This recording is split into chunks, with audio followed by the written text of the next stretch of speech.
পোস্টারাইজ an image থেকে adjustment পোস্টারাইজ। এখানে যে ইমেজটি লক্ষ্য করা যাচ্ছে সেই ইমেজটির মধ্যে তিনটি চ্যানেল রয়েছে অর্থাৎ RGB। এই চ্যানেলগুলোর ব্রাইটনেসের উপর ডিপেন্ড করে পোস্টারাইজ কমান্ডটি ব্যবহার হয়ে থাকে। এখানে যে লেভেল স্লাইডারটি রয়েছে তার মান 2 থেকে 255 পর্যন্ত ব্যবহার করা যাবে। এর প্রিভিউ সেট করে আমরা এর অবস্থা খেয়াল করতে পারি।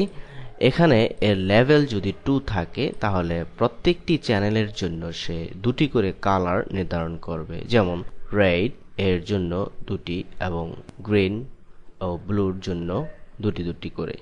এ ধরনের কমান্ড আমরা স্পেশাল ইফেক্ট তৈরি করার ক্ষেত্রে ব্যবহার করে থাকি। তাছাড়া আমরা গ্রেস্কেল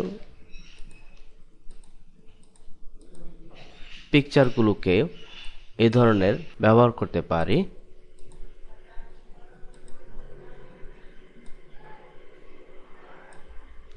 স্পেশাল ইফেক্ট তৈরি করার জন্য এ ধরনের পিকচার প্রয়োজন হতে পারে, সেজন্য এ ধরনের পিকচারগুলোকে পোস্টারাইজ কমান্ড এর সাহায্যে তৈরি করা যেতে পারে।